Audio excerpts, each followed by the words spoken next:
Empiezan a bolear ChatGPT que da miedo, o si no, pero no ChatGPT es abrir a preguntarle, no a estudiar la inteligencia artificial.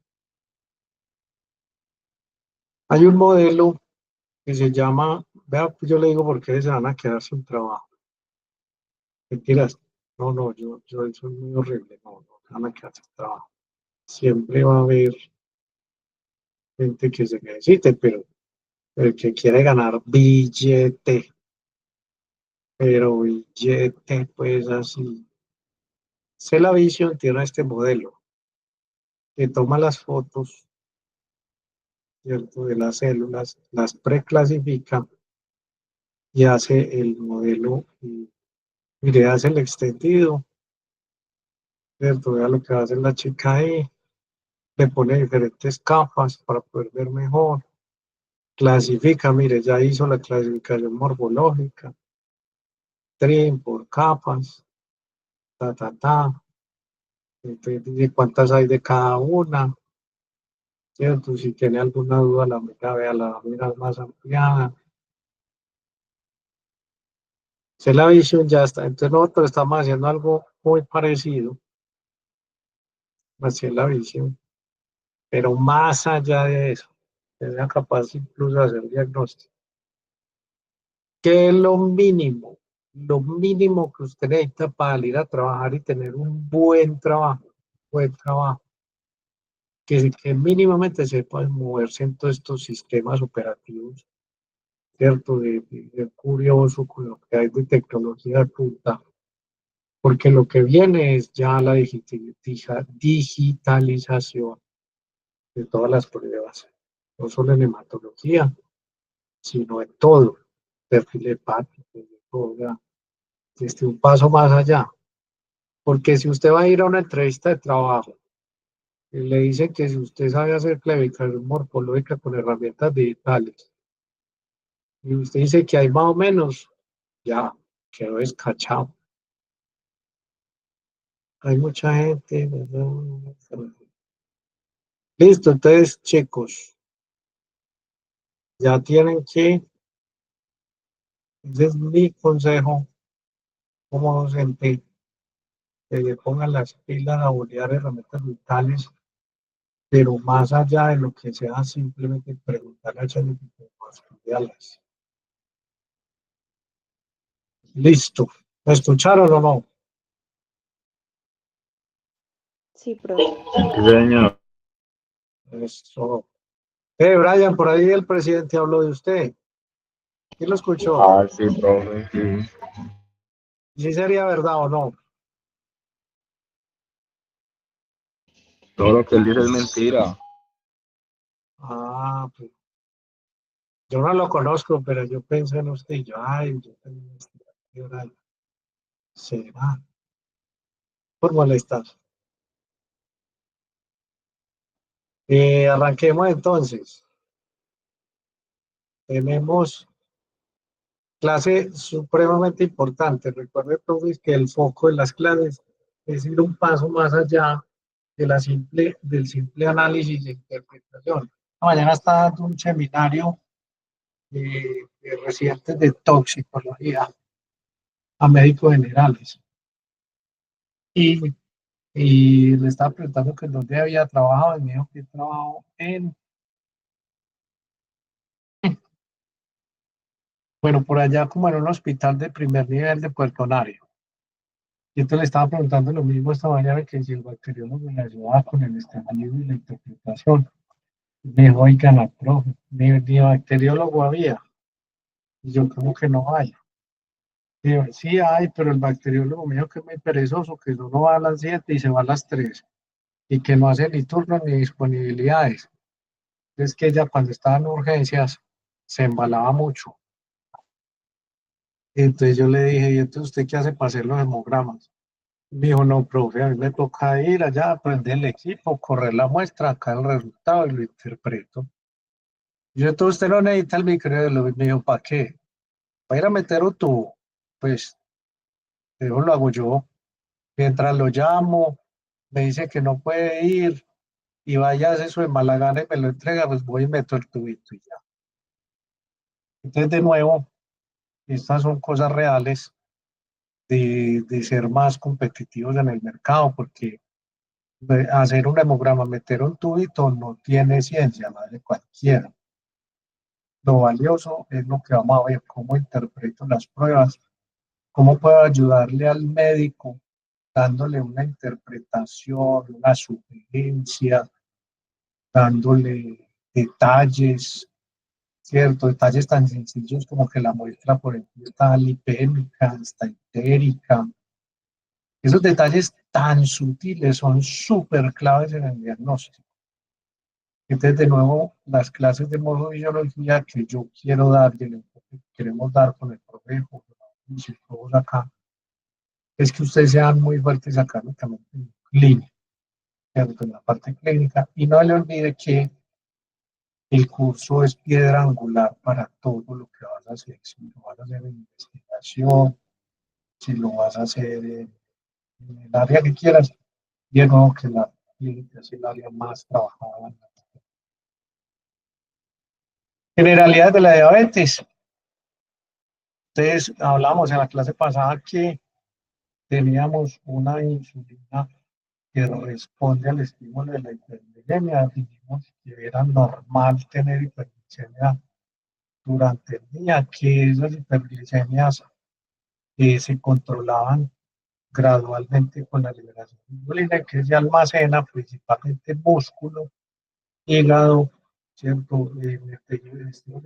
Y que si no se utiliza se convierte en células grasas. Esos valores se los aprende de memoria. Usualmente oscilan entre 60 a 100. Cada laboratorio tiene sus valores de referencia. Este es el nivel en ayunas. Hablamos de hiperglicemias por encima de 100 y de hipoglicemias por debajo de 50 o 55. Vimos la gravedad de la hipoglicemia. Es grave, la hipoglicemia es muy grave. La hiperglicemia no se siente, no genera síntomas, repito, no se siente, es una enfermedad silenciosa. Cuando el paciente presenta signos y síntomas, porque ya sea un periodo muy prolongado de estado de hiperglicemia. Estamos hablando de meses o incluso años. Entonces, es una enfermedad silenciosa, mientras que la hipoglicemia presenta signos y síntomas muy notorios, como lo vimos en la clase pasada en las curvas de glicemia. La diabetes es una enfermedad metabólica, ¿cierto? Que se caracteriza entonces por mantener niveles elevados de glucosa en sangre, mantener. No como nosotros que tenemos hiperglicemias transitorias y es lo normal que sucede. Este es un paciente que nunca retorna a sus niveles normales. Hay deficiencia absoluta o relativa de la insulina. Algunos tienen absoluta, ahorita lo veremos cómo, y otros pueden producir insulina, pero no tiene efecto o acción, lo que lo hace que los llamamos resistentes a la insulina, es decir, una insulina que no hace su trabajo. Listo, entonces la hiperglicemia por defecto en la secreción o ausencia. La diabetes tipo 1, que es la más común, que es la que da en la etapa joven, es la menos prevalente en el mundo, repito, con rojo, menos prevalente en el mundo, es la más baja, repito, con mucho énfasis. La diabetes tipo 1 es lo menos frecuente que hay en el mundo en las enfermedades. Entonces, en lineecita verde nos dice cómo es la prevalencia de la enfermedad de la diabetes tipo 1 a nivel del tiempo. No aumenta, miren, no ha aumentado en los últimos 90, en los últimos 35 años, no aumenta su prevalencia ni su frecuencia.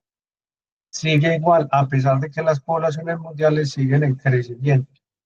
Entonces es una enfermedad poco frecuente, muy poco frecuente.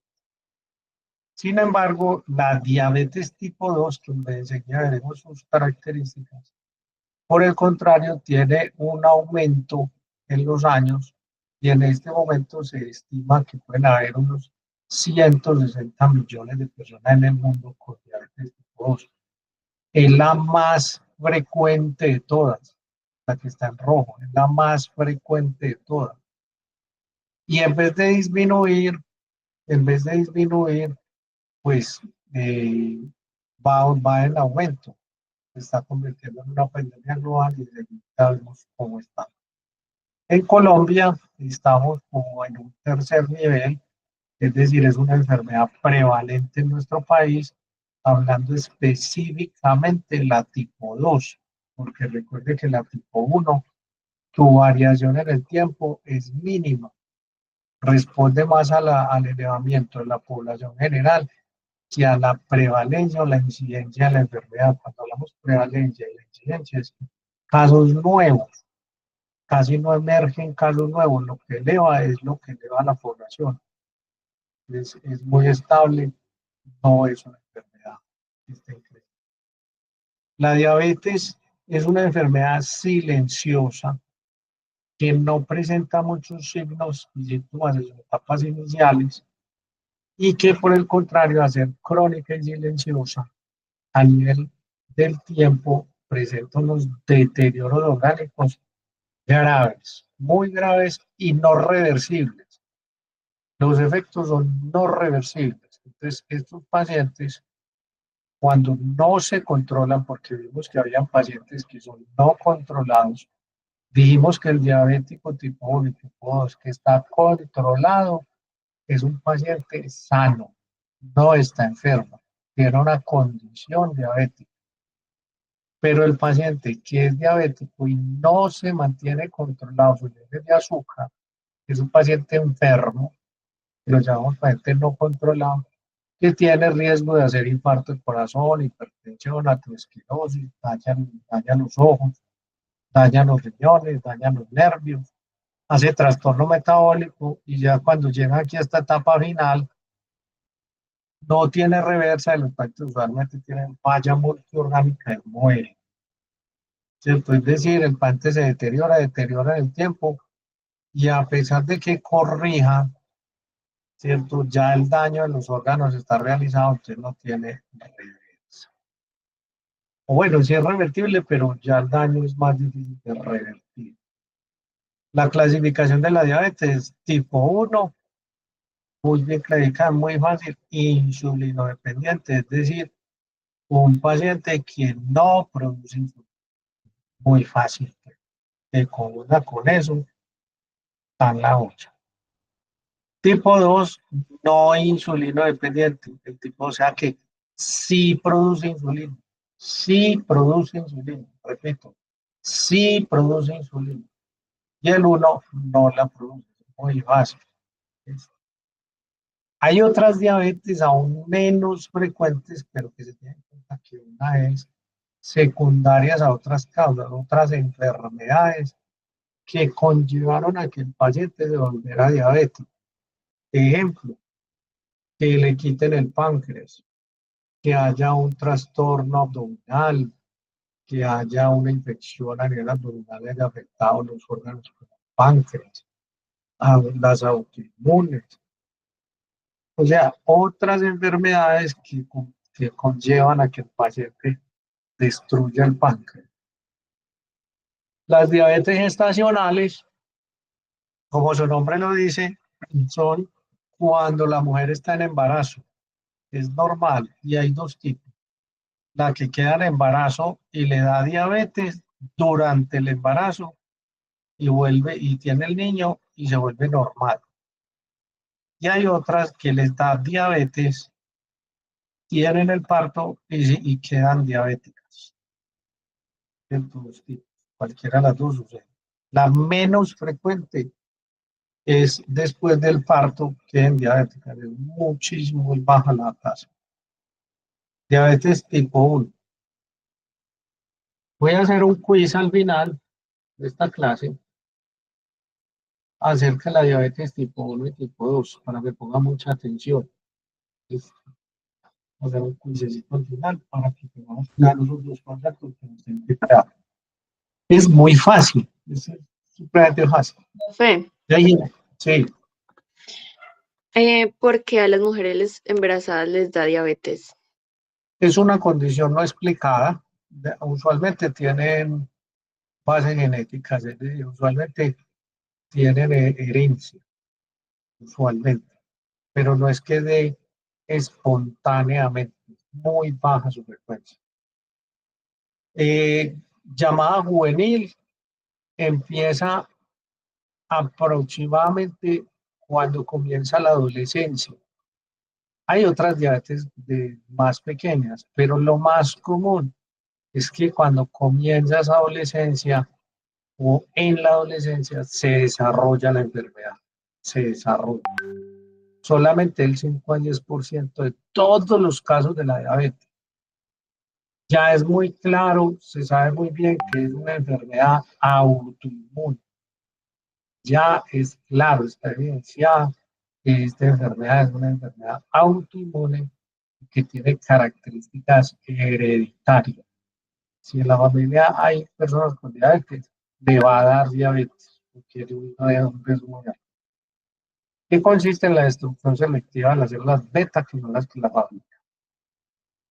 Otros marcadores de la enfermedad, con menos probabilidad de que dé, ¿cierto? Anticuerpos contra estas proteínas, pero esto es como lo que se contra la evidencia científica que se realiza. Pues, ¿qué sucede? Estos marcadores, y hay unos protectores y hay otros predisponentes. No daremos mucho hoy porque en realidad es más hereditario y es una enfermedad compleja. No existe aún un gen o un marcador específico que me diga que me va a dar diabetes. No existe aún. Pero hay indicios de que hay algunos cromosomas, que hay algunos genes que están implicados en el desarrollo de la enfermedad.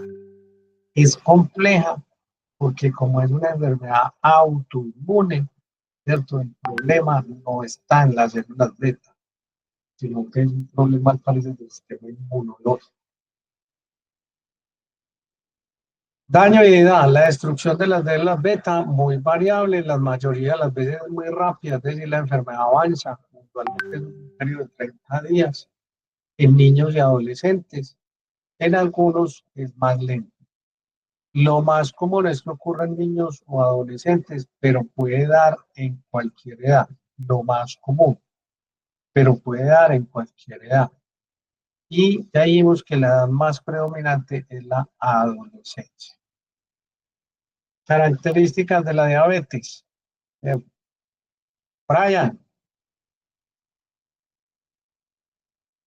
Señor, léame la diapositiva, ayúdame que estoy cansado de la voz. Despacio, bien despacio. Y para que los compañeros diabetes tipo escuchen cuáles 2. son las características de la diabetes tipo 2. Sí.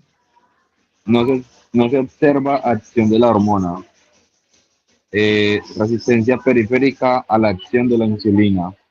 Deficiencia en la secreción de insulina. Es la más común, es responsable del 90 al 95% de los casos.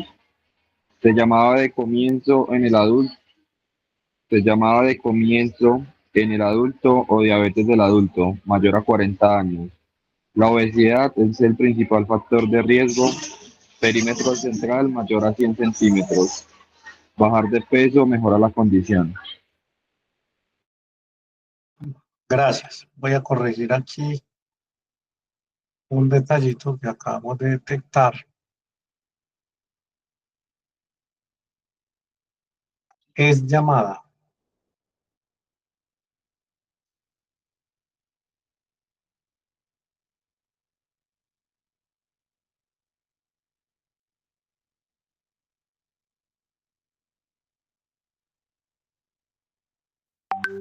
listo y nos queda perfecto. Entonces, es muy clara la diapositiva. Ya de entrada sabemos que la diabetes tipo 2 solamente le da a los mayores de 40 años y que su principal desencadenante es la obesidad. El que tenga, coja un metro, se mide el perímetro de entrada, ¿cierto? Lo coge y le da la vuelta así por el ombligo. Si tiene más de 100 centímetros, ya, en 8 días le da diabetes, para que ponga las pilas, si reúne las condiciones. Mentira, no, esto es un chiste. Las personas, ahora sí en serio, las personas que tienen perímetros centrales a grandes, es decir, que son obesas, esos barrigones, hombres y mujeres barrigonas, ¿cierto? Independiente que el resto lo tenga flaquito, tienen altísimo riesgo. Entonces, ¿qué va a hacer usted hoy? Va a ir a medirle el perímetro central a su mamá y a su papá, ¿cierto? Y le dice que usted vio una clase hoy que necesita evaluar si usted tiene un factor de riesgo para el desarrollo de la diabetes. Usualmente todos los papás tienen más de 100 centímetros, usualmente. Pero eso ya de entrada es un factor de riesgo para desarrollar y lo puede hacer consciente para que rebaje el peso. Si presenta un índice de masa por encima de 30, va a ser la segunda prueba que le va a hacer a su papá y a su mamá. ¿Cómo la va a hacer? Calcula el IMC. Lo puede hacer por formulita, por aplicación, como quiera. Es el peso sobre la talla al cuadrado. Talla al cuadrado, no por 2, talla al cuadrado. ¿Qué es lo normal? Lo normal es que estemos por ahí entre 18, 20 y 25. Si estamos más de 25 a 30, lo llamamos sobrepeso. Está en sobrepeso en este rango. Este paciente es muy fácil que vuelva acá. Porque con que rebaje unos poquitos kilos, se mantiene acá y es fácil perder. Si tiene más de 30, entre 30 y 35, lo llamamos obesidad 1. Ese señor está gordo y muy pesado. Es muy difícil que vuelva a su estado normal si no lo hace con dieta de ejercicio. Pero es muy recomendable que pueda bajar al sobrepeso, lo que le va a disminuir significativamente que desarrolle la enfermedad. Recuerden que es muy frecuente. Si tiene de 35 a 40,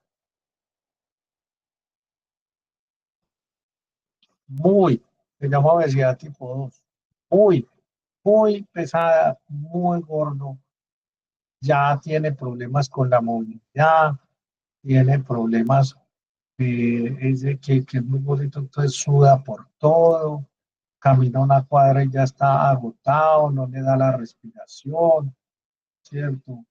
Vive con una ropa ancha para que no le vea la gordura. Es un paciente que está muy cohibido de hacer actividades porque es muy pesado, ¿cierto? Entonces tiene muchas limitaciones físicas, tiene el doble o triple riesgo de desarrollo de la enfermedad. Este señor que esté entre 35 y 40 va a desarrollar la enfermedad, lo va a desarrollar, porque su principal factor es la obesidad.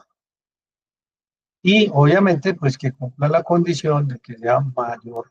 Aquí ni siquiera, mire, aquí el que esté entre 35 y 40, ya no importa la edad, ya la obesidad es el factor predominante. Y el que tiene más de 40 es una persona que lo llamamos obesidad mórbida. ¿Alguien ha visto Kilos Mortales? ¿Se han visto a Sí, Kilos profe. Bueno, esos que salen en Kilos Mortales, que son unas personas que uno no comprende cómo llegan allá, pero de esas hay por aquí. Entonces esa persona con toda seguridad ya es diabética, porque tiene una obesidad que es imposible. Entonces, condiciones mayor de 40 en obesidad. Bajar de peso disminuye el riesgo. el estado de la hipertensión. Ya dijimos esto, raras veces hacen cetoacidosis espontáneas. Es un paciente que como es silencioso puede tener estados muy hiperglicémicos, pero sin embargo no lo hace. La cetoacidosis, recuerde que lo hablamos en la clase pasada, como el paciente no puede hacer uso de los carbohidratos, hace uso de los lípidos y eso le da una cetoacidosis. ¿Dónde está el poder suyo como bacteriólogo? Pues aparte de la glicemia, si usted tiene duda, le puede decir entonces al médico que le hagamos un lipídico y que le hagamos una prueba de cetonas, un citoquímico de orina, porque ahí en esas pruebas de cetonas, el estado metabólico del paciente y le ayuda a un diagnóstico más certero. Lo más común es que comience con la resistencia a la insulina, es decir, produce insulina pero no tiene efecto. Y si el paciente no corrige, va a llevar a un agotamiento de las células beta y pasará de diabético tipo 2 porque producía insulina, cuando funda las células beta, se va a convertir en un diabético tipo 1 que se vuelve insulino dependiente, más grave todavía.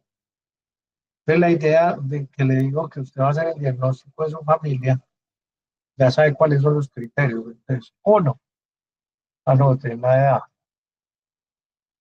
Listo, usted le dice, tiene más de 40, listo, tiene un factor de riesgo. Dos, el índice de masa. Está más de 25, tiene poquito riesgo, tiene un riesgo alto, tiene un riesgo muy alto. ¿Cierto? Y tres, ya me fue el otro. ¿Cuál era el otro? La edad, el índice de masa. Bueno, ahorita me acuerdo. Entonces usted Y le la hace medida, profe, del al abdomen. perímetro central, gracias. Gracias. Un perímetro central, ¿cierto? De más de 100, puede ser más tolerante, pues si tiene 120, pues no va a morir.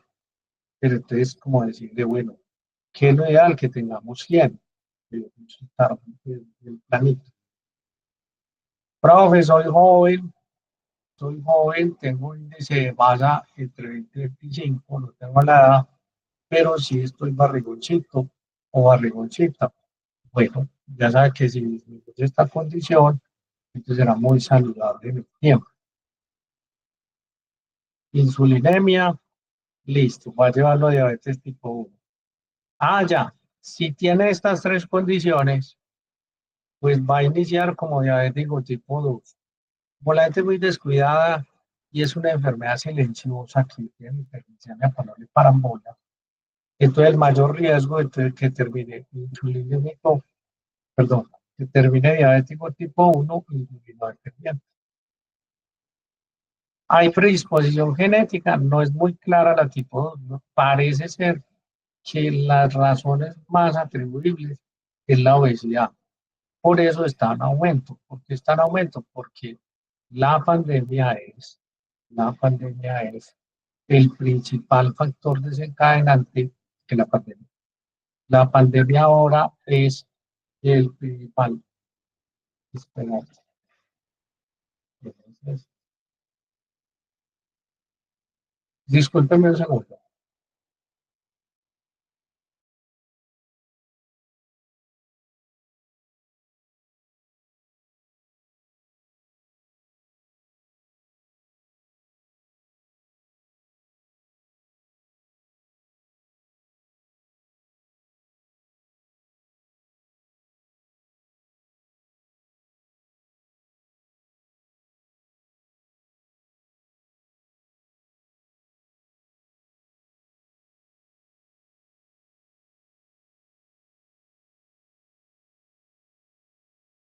El factor desencadenante es las dietas ricas en carbohidratos, las dietas ricas en todo lo que es parva, mecato, gaseosas, dulces. Ha llevado a que la población aumente de peso considerablemente. Entonces, en este momento estamos en una pandemia de obesidad. Toda la población tiende a ser muy obesa. Dice, por ejemplo, el cuadrito de Estados Unidos. son muy desarrolladores, muy obesos, ¿cierto? Y países europeos, y nosotros también vamos en esa línea como tal de obesos. En África es un chiste, pero en África no pueden ser obesos porque no tienen con qué.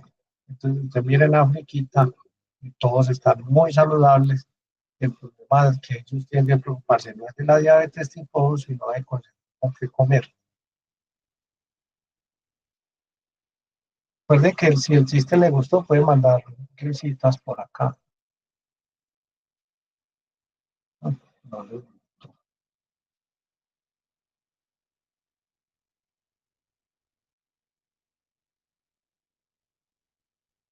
Entonces vamos a hacer el diagnóstico en la familia, vamos a hacer el diagnóstico en la familia de, con esos factores para ir analizando e ir estimulando cómo evito yo que mis parientes cercanos sigan incrementando su peso. Ya saben, cero carbohidratos, cero pan, galletas, todo lo que venga en paquetes, prohibido. Esa es la primera línea. Cero gaseosa, jugo sin azúcar, todo lo que pueda consumir sin azúcar, pero de esos carbohidratos procesados. ¿Qué se puede comer? Pues bajarle también, si come mucho arroz, papa, yuca, maduro, bajarle a la dosis y bajarle de forma gradual. De cada día le quita una cucharita y eso le ayuda a bajar de peso. Da mucha hambre. El reto es que uno es capaz de controlar el hambre y el cuerpo metabólico se acostumbra y al final no le da hambre. Y es normal porque si está bueno tiene mucha reserva. Genéticas o hereditarias, todos estos cromosomas que les mencionaba están relacionados.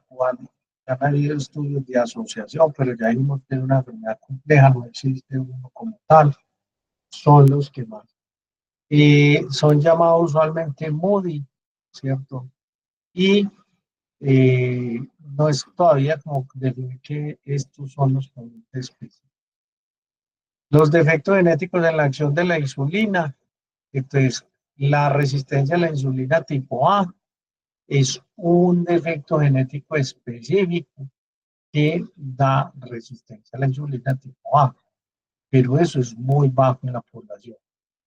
Estos son síndromes que también desarrollan, pero estas ya son lo que llamamos diabetes secundarias a esta clase, que son trastornos que nos van a llevar a diabetes.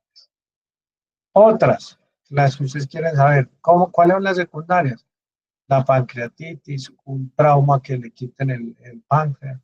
Todos los que tienen cáncer terminan en destrucción o daño pancreático y hacen diabetes, la fibrosis quística, la hemocromatosis, pancreatopatía fibrocalculosa, que son unos quistes que se forman, y todo lo que tenga que ver con el páncreas. Todo esto.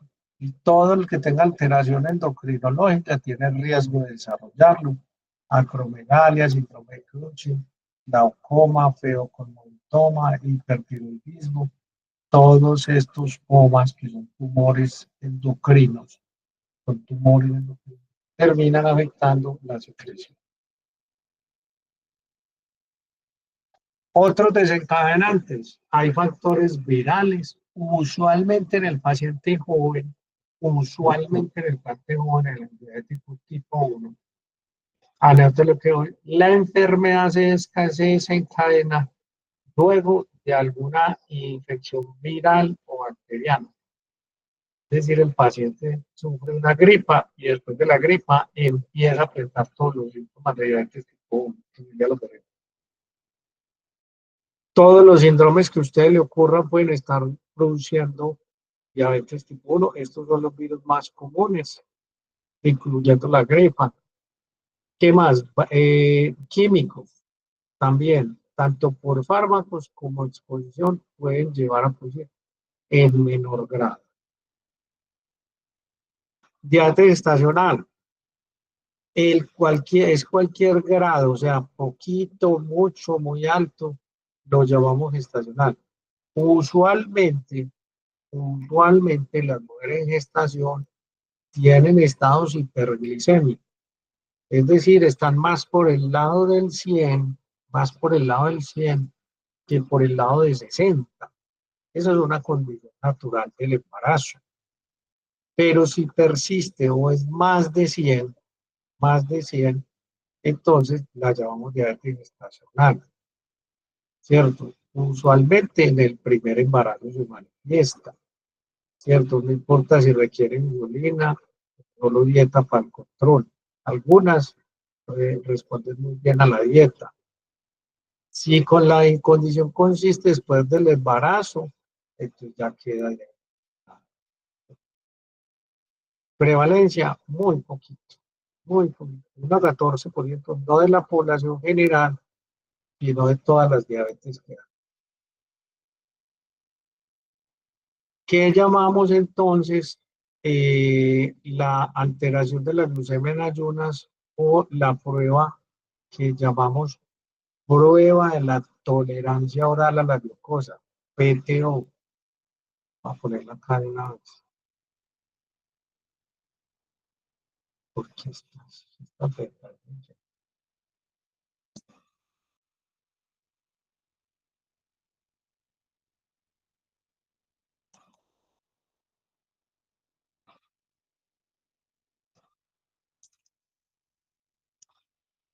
esta prueba se realiza en el laboratorio, la realiza el microbiólogo,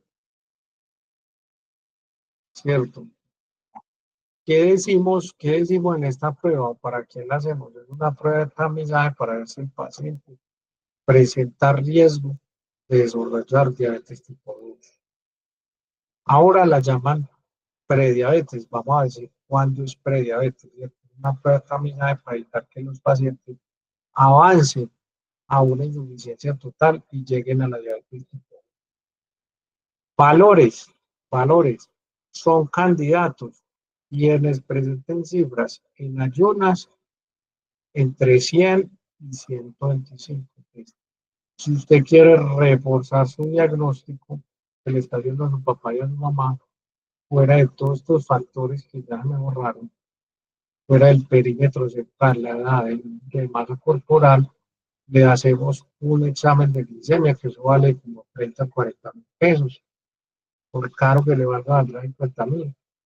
Y si el examen de glicemia en ayunas da más de 100, ya de una queda diagnosticado como prediabético y requiere tratamiento con glucosamina. Si no hacemos ese tamizaje, los pacientes siguen con estados hiperglicémicos y no se dan cuenta. No se dan cuenta porque recuerden que es una enfermedad silenciosa. Si es muy tacaño y no tiene 30 o 40 mil pesos para el examen glicémico, entonces pide la cita en el AEPS, le dice que la hija la analizó y que tiene riesgo de prediabetes, que por favor le mande que haga la mandan gratis. Alteración entonces a la tolerancia de gluten. Pacientes que después de la prueba de la tolerancia de más de 140 ya quedan diagnosticados, ya de una son diabéticos tipo 2. Si una prueba en la mañana, en ayunas, le da más de 140, ya tengo. ¿Quieren los prediabéticos? Entre 100 y 125. Esa prueba de tramizaje ya les digo, entonces, cuáles son las características. Pacientes mayores de 40 años, si tienen obesidad, si hay familiares con herencia, si hay antecedentes de diabetes gestacional, tanto madre como hijo, tanto madre como hijo. Pacientes con enfermedad coronaria u otras enfermedades asociadas. Si es hipertenso, tiene otro factor de riesgo. Si tiene lípidos altos en el perfil lipídico, tiene más factor de riesgo. ¿Cierto? Si tuvo una prueba anterior alterada, más. Y finalmente hacen el diagnóstico de síndrome metabólico y diabetes. ¿Cómo se hace la prueba? Muy fácil. Pacientes llegan a ayunas, ¿cierto? Y se le da una carga alta de glucosa. Usualmente ya viene el sobrecito. Son 100 gramos de glucosa diluidos, y el paciente tiene que tomar ese tarrito seguidito y le hacemos 3 tomas seriadas. La primera, en ayunas, sin haber tomado la primera, pues si está sano le debe dar 0 a 60 100. Después de que se tomó el vaso con la carga de glucosa, le hacemos 3 tomas 30, 60 y a las 2 horas. Antes se debe quedar en el laboratorio. No puede ir a comer más cosas y irse para la casa, nada, se queda ahí esperando el efecto de la glucosa. Listo. Y graficamos y que debemos observar. ¿Qué es lo normal? Lo normal. Lo normal es que el paciente haga una hiperglicemia no muy alta y retorne a la normalidad, que es la curva azul. Esto tiene zoom. No tiene zoom. Espérate.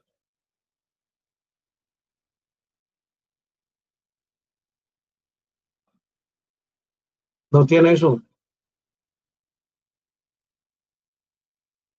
No, no.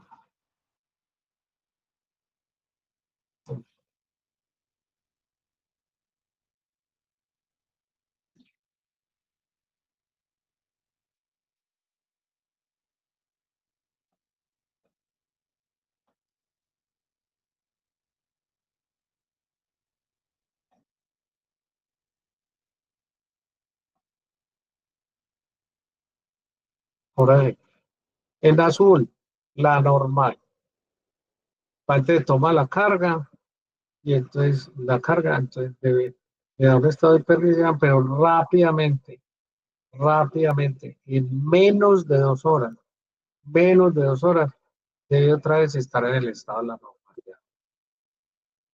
En la prediabetes, ya dijimos, el paciente hace una hiperglicemia, o ya sabemos que en el estado de ayuno, viene alto, está entre el rango de 100 y 125, es incluso tolerable para hasta 140, y le damos la carga y el paciente sube, pero mire que no vuelve jamás a un estado normal ni cercano. Es decir, hay mal manejo, lo llamamos prediabetes. Y el paciente que definitivamente ya es diabético porque probablemente le dio más de 140 o que está sospechoso, es prediabético, le damos la carga, hace una hiperglicemia severa, mire, llegó hasta 400 y no fue capaz de volver al rango normal. Ese paciente necesita, a pesar de ser diabético de tipo 2, necesita aplicarse insulina, porque no es capaz, mire, no es capaz de reducir el valor normal.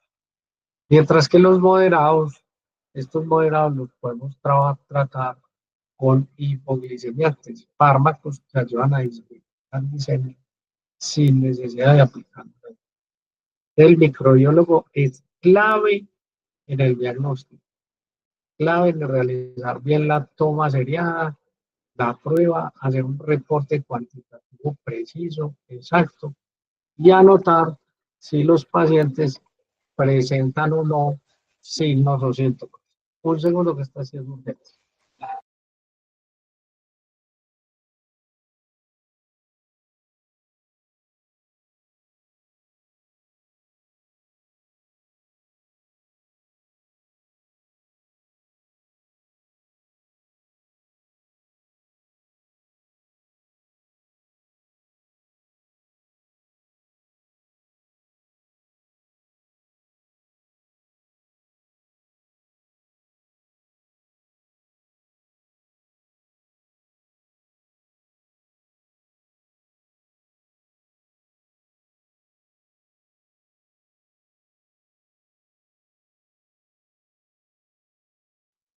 Este paciente, entonces, es clave en el diagnóstico porque dependiendo de la validez de la prueba, de hacerla bien, de haber hecho bien sus tomas, haber hecho sus reportes cualitativos, el médico toma la conducta de hacer o no el tratamiento farmacológico adecuado, o sea, con hipoglucemia te supone eh, aplicando insulina.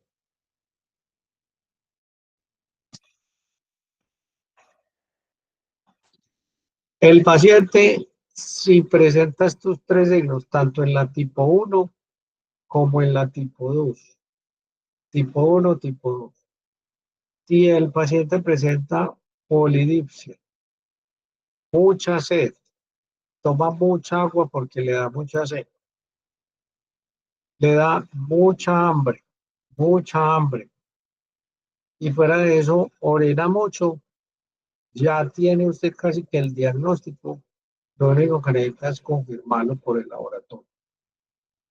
Entonces esto también se lo va a preguntar a sus papás si le da mucha sed, si toma mucha agua y si siente mucha hambre. No es que coma mucho, si siente mucha hambre, porque como no hay para comer, entonces no come, sino que si le da mucha hambre, son insaciables, a toda hora quieren comer. Entonces tienen especialmente mecato, mucho mecato.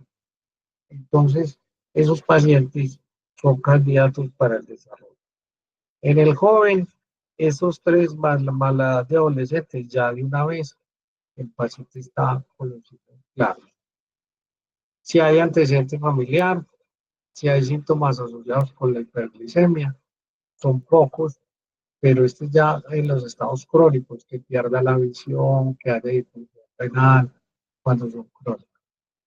Una glicemia al azar mayor de 200 también es un indicio, pues no puede ser postprandial, es decir, no puede ser después de una comida porque uno le va a dar, pero hacia al azar no debemos tener valores altos. Si en ayuna le da más, más de 126, ya se perfiló como prediabético, y si le da más de 140, ya queda como tipo 2. Si en la prueba después de 2 horas tiene más de 200, lo clasifico como tipo 2. Y una vez.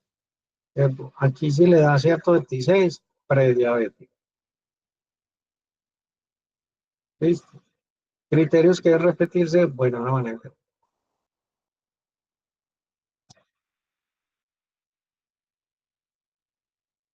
Terminamos. ¿Dudas, preguntas?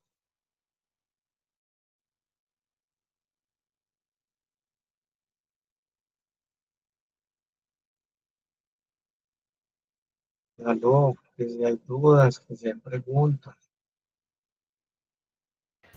Sí, Profe, señor. yo tengo una duda, más que todo es por claridad. Sí. Resulta que mi mamá hace como un año le diagnosticaron diabetes tipo 2 y el médico le dijo que ajustando la alimentación y hábitos saludables como el ejercicio podía entrar a una etapa de remisión.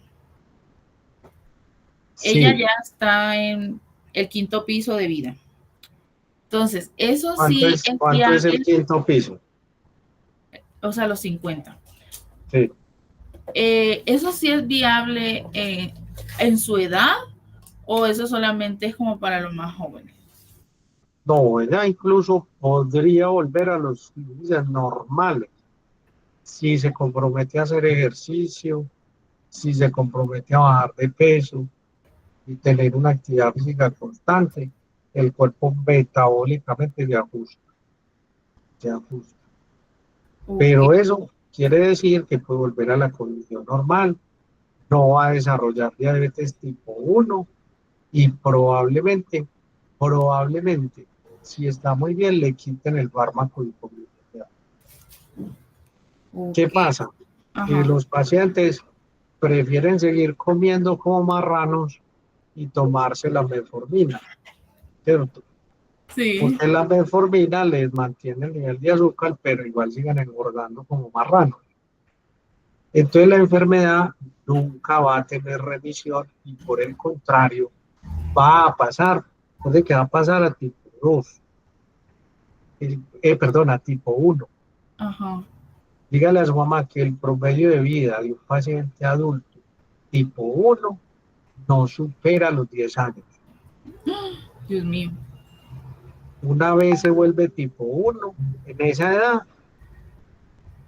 a 10 años de pronóstico de vida, porque si no se controla, es menos. O sea, es que recuerda que puede volverse tipo 1 insulina independiente y controlar la enfermedad muy bien, entonces tiene buen pronóstico de vida. Sí. Pero lo que pasa es que el paciente es tipo 2, no es juicioso, lleva muchos años siendo tipo 2, agota la insulina, ya tiene un daño previo, se convierte en tipo 1, no toleran bien la insulina, no la manejan, siguen hiperglicémicos, entonces su promedio de vida se acorta, ¿cierto? Se acorta. Entonces ahí la única solución es que le hagas mucha conciencia de que si no mejora su condición, pues su promedio de vida va a ser más corto. Y sumado a que, como hay deterioro orgánico de todos los órganos y sistemas, entonces se envejecen muy rápido. Es decir, pierden funciones muy rápido. Ya una persona que debería estar muy lúcida a los 70, 75 años, no. Ya han perdido movilidad, han perdido capacidad cognitiva, pero tienen demasiados, mantienen mucha hospitalización. Entonces hay que repensar. Muy importante, Ashley, que las consecuencias más graves de el paciente diabético tipo, cuando pasa a ser tipo 1, perdón, hago una diapositiva aquí de amplio, para que hagan bien sus diagnósticos en su casa.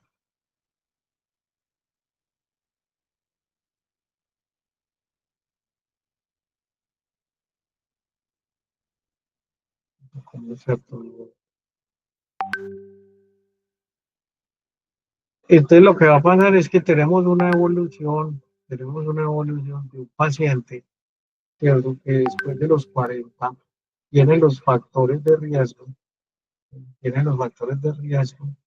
para desarrollar la diabetes tipo 2. Es decir, ya viene con un periodo desde el año 40 donde ha sucedido un daño orgánico. Listo. Se le van sumando todos los factores, la obesidad, y digamos que, como en el caso de tu mamá, a los 50, ¿cierto? Ya está diagnosticada como diabetes tipo 2, tiene un hipoglicemiante, ¿cierto? Que le puede ayudar al control. Pero no hacemos nada si no controlamos los niveles de glucosa, porque acuérdense que la enfermedad es silenciosa. Es decir, si el paciente sigue manteniendo glicemias por encima de 100, a pesar de que toma el hipoglicemiante, continúa en estado de hiperglicemia. Y eso no mejora, ¿cierto? Es decir, el paciente, a medida que va pasando los años, entonces ya mantiene estados de 120, luego sube a 130, ¿cierto? Sube a 140 y ya cuando sube a 140 ya le matan la insulina. ¿Qué va a pasar aquí? Pues me confirma usted ahí porque la escuché que es como en la costa. Entonces, ¿qué hacen ellos? Como ellos saben que si no bajan los niveles de glucosa, ¿cierto? Van a terminar poniéndoles insulina, ¿cierto? Pues muy fácil. No van al médico para que no le digan que está en 140, ¿cierto? Y siguen comiendo como marranos y nada, y ellos dicen que toman la pastilla y no se la toman. Y como no sienten nada, pues no pasa nada, ¿cierto? Pero entonces va a seguir subiendo el nivel, ¿cierto? Muy probablemente ya aquí en este valor empiece a enfrentar unos signos marcados de polidipsia, polifagia y poliuria, ¿cierto? Entonces ya esto lo va a llevar definitivamente al médico, en alguna urgencia lo va a llevar, y ya este periodo que te estoy hablando, en este huequito, se le pueden ir 5 o 6 años.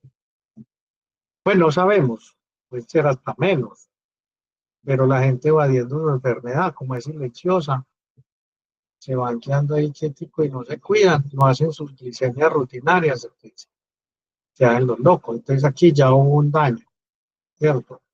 Ya otro daño.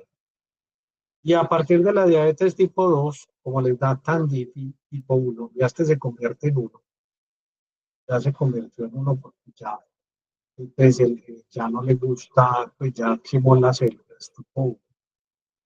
Pues son aún más desjuiciados, por lo que explicamos. No sé si recuerdas que en la clase pasada explicábamos que no les gusta ponerse la insulina porque entonces les toca estar comiendo cada 2 horas y tienen que comer lo que a ellos no les gusta. Entonces mejor no se la ponen. Entonces, si después de tipo 1 sigue aún el estado hiperglicémico, entonces en el tiempo, ¿cierto? En el tiempo va a haber más daño orgánico. Y este paciente, así, no quiero ser terrorista, pero es lo que pasa, va a desarrollar lo siguiente. Uno, lo primero que va a ser insuficiencia renal. Va a entrar una insuficiencia renal que no tiene reverso, ¿cierto? En este periodo desarrolló la insuficiencia renal. Dos, puede perder visión, le llamamos glaucoma o por glicosilación. Entonces pierde la visión. Uno de los daños más severos, uno de los más daños más severos cuando son diabéticos no controlados, es que pierden la sensibilidad en miembros periféricos, especialmente en los pies. Y usualmente cuando pierden la sensibilidad en los miembros periféricos, sufren lesiones, no se dan cuenta de las lesiones, las permiten avanzar y esta lesión termina en gangrena y en necrosis y hay que amputar el miembro, hay que amputarlo. Entonces la etapa ya es que lo amputa. Y finalmente, ya como ha sido controlado, no solo ha hecho insuficiencia renal, va a ser también insuficiencia cardíaca y va a haber deterioro orgánico completo. Entonces, este es un paciente que termina muy mal, ¿cierto? Porque termina entonces en una silla de ruedas, con un daño orgánico complejo, con poca movilidad, con mucho malestar, que requiere mucha hospitalización. Un paciente que tiene un final maluco, maluco, porque esta enfermedad es lenta, progresiva. Entonces, Ashley, ¿cómo está su mamá? ¿Está en este panorama o la podemos detener? No, yo creo que todavía la podemos salvar. Ella sí ha perdido, pues está con metformina de 1000. Sí. Y en lo que ha sido como año y medio, ha perdido 22 kilos aproximadamente. Excelente. Pero es que ella no quiere soltar de su vida. Ella ha hecho cambios de todo, pero no quiere soltar de su vida ni el café ni el pan. Entonces, ajá, ya eso es una pelea bastante grande. Pero Pues, ya con esto, porque ahora la tengo aquí al lado viendo la clase. ¿y hace ejercicio? No mucho. Le podemos negociar el pan y el café si hace ejercicio, pero ejercicio en serio. Ah, O sea, excelente. ya en el gimnasio, no es darle 2 vueltas a la cuadra a visitar a las Ajá, amigas, a chismosear allá en el parque, no señora. ajá. Eso no es ejercicio, es que se meta al gimnasio y que comience una rutina donde ella pueda realmente hacer una caminata de 1 o 2 kilómetros, que luego avance al Excelente. trote, que coja pesa, que fortalezca el músculo, porque como lo vimos en clase, Ashley, Sí. recuerda que el músculo es el que almacena la glucosa, es el que la almacena. Entonces, si tu mamá, ¿cómo se llama tu mamá? Nasli. Pues si doña Nasi crece el músculo, ¿cierto? Lo fortalece, entonces tenemos una forma de controlar la glucosa porque hay donde guardarla, ¿cierto? Donde Sí. funcionar. Entonces, pues obvio no puede descararse con el pan ni con el tinto lo puede tomar sin azúcar, lo va bajando sin azúcar hasta que acostumbra sin azúcar, todo o con stevia. El Ah, pancito déjelo como un antojo de desahogo, pero lo más importante es que haga el ejercicio y con el ejercicio ya le quitan la metformina y será una paciente que durará 80, 90 años, que puede seguir yendo al parque a chismosear y hacer todas las cosas, pero muy saludable. Perfecto.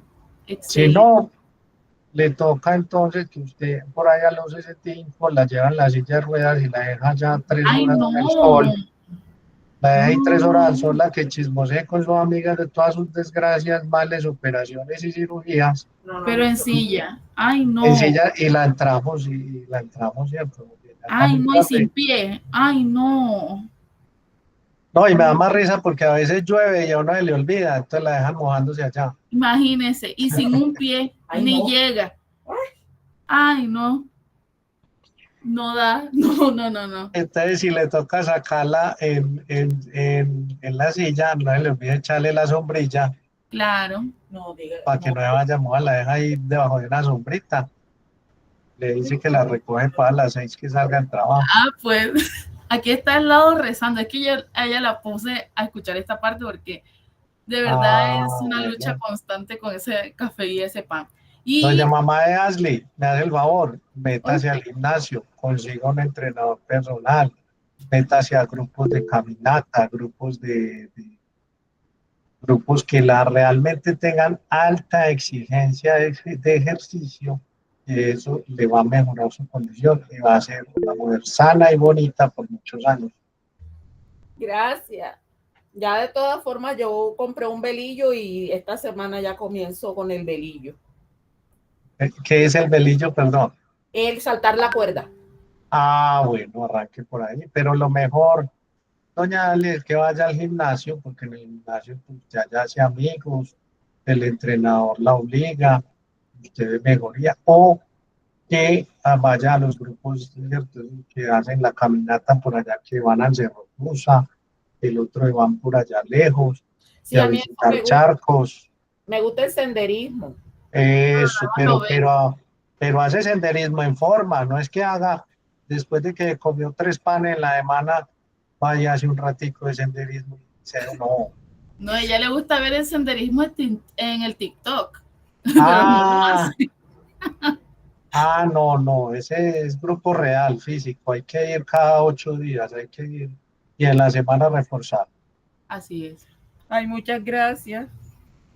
Bueno, espero pues que sea bien sanita. Y aquí la compañera le va a hacer todos los parámetros clínicos y hay que hacerle la glicemia de control a Así ver es. cómo está con esa metformina. Correcto. Profe, muchísimas gracias. Me quedó muy, muy claro.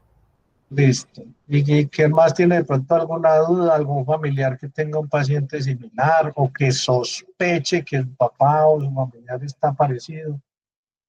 ¿Alguien tiene algún sospechoso?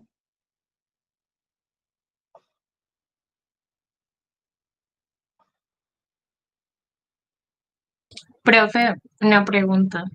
Sí. Eh, pues en mi caso, mi papá es diabético, pero no supongo que es diabetes tipo 2 y él no es una persona obesa eh, y por decisiones de él mismo decidió dejarse aplicar la insulina.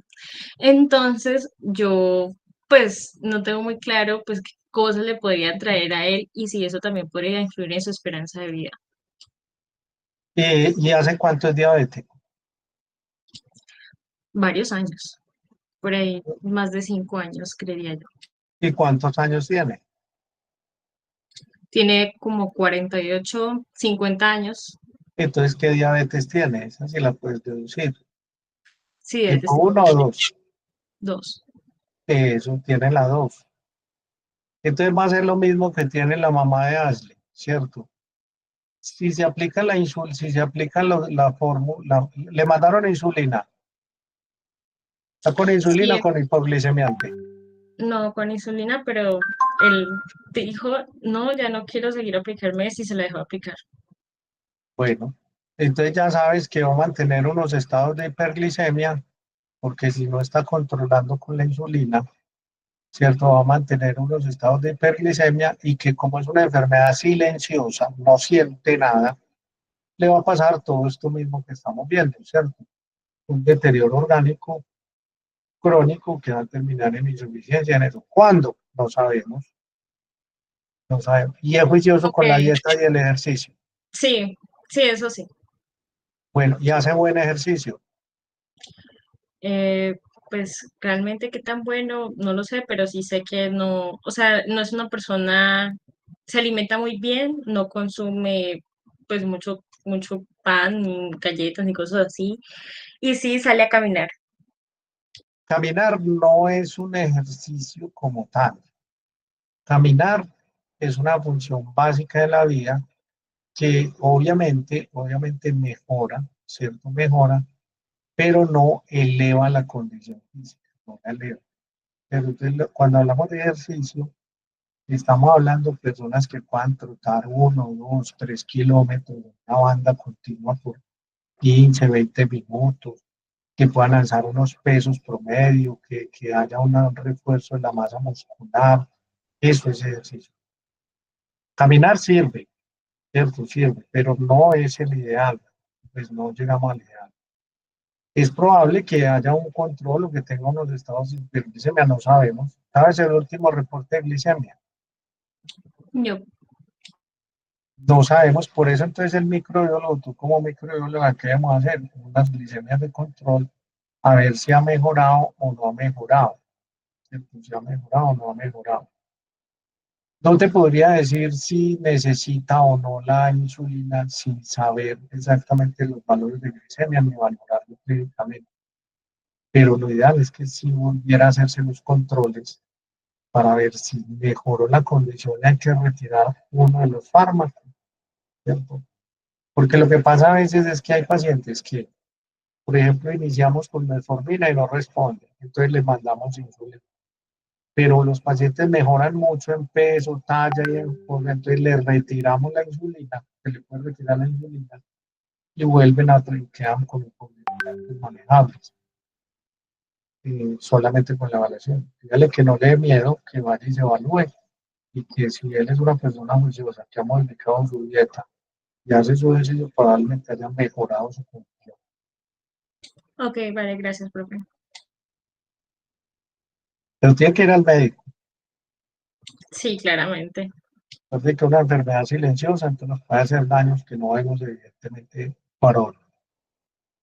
Si presenta dolores de cabeza, visión borrosa, eh, y los signos más importantes, la poliuria, la polidipsia y la polivagia, está presentando un síntoma de hiperglicemia, un signo de hiperglicemia.